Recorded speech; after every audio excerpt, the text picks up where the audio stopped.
Sortez où c'est chaud.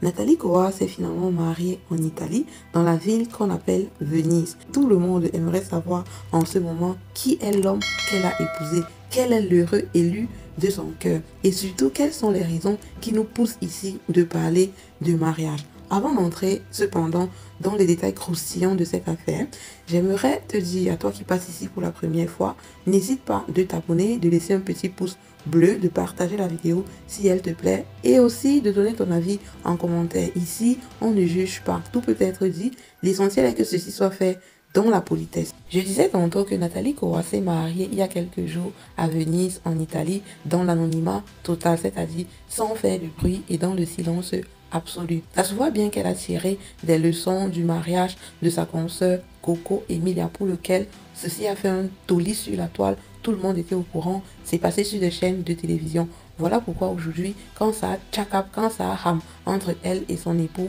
Francis Vemba, c'est tout le monde aussi qui donnait son avis. Donc déjà, je tiens à féliciter Nathalie Coa pour son mariage, mes félicitations à elle et à son mari, mais aussi mes félicitations pour ce choix de discrétion en ce qui concerne son mariage. Avant de parler de l'homme, de l'heureux élu de son cœur, j'aimerais ici tout d'abord étaler les raisons qui m'amènent à croire qu'il s'agit là de mariage. Le premier point, c'est ce qu'elle dit quand elle poste les photos de son mariage. Elle dit, je cite, « Venise a jamais gravé dans mon cœur ».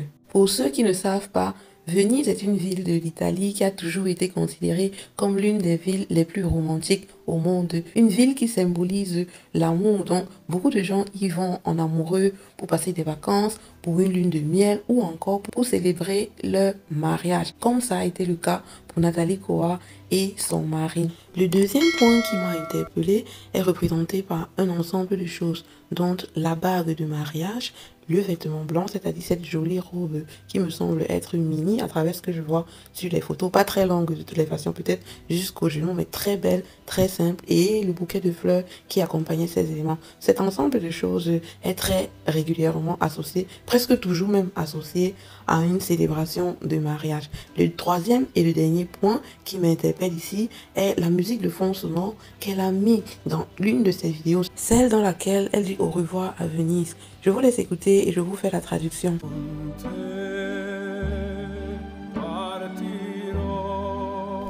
La musique dit, je cite, « Avec toi, je partirai. »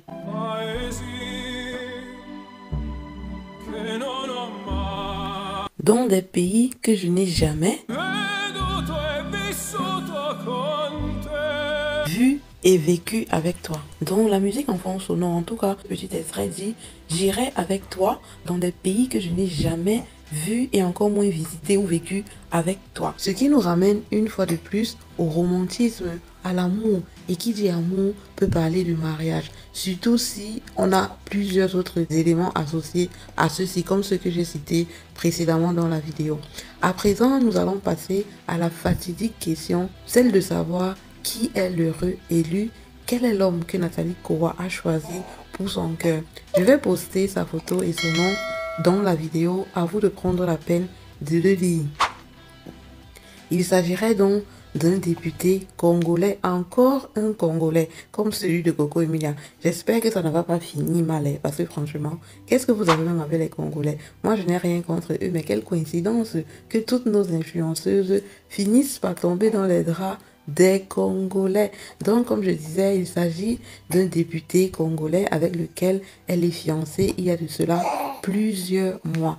Et il y a quelques jours, elle a finalement dit oui à cet homme pour lequel son cœur bat. Mes félicitations une fois de plus à Nathalie Coa. On ne vous souhaite que du bonheur, beaucoup de paix dans votre foyer, de l'entente, du dialogue et de la communication.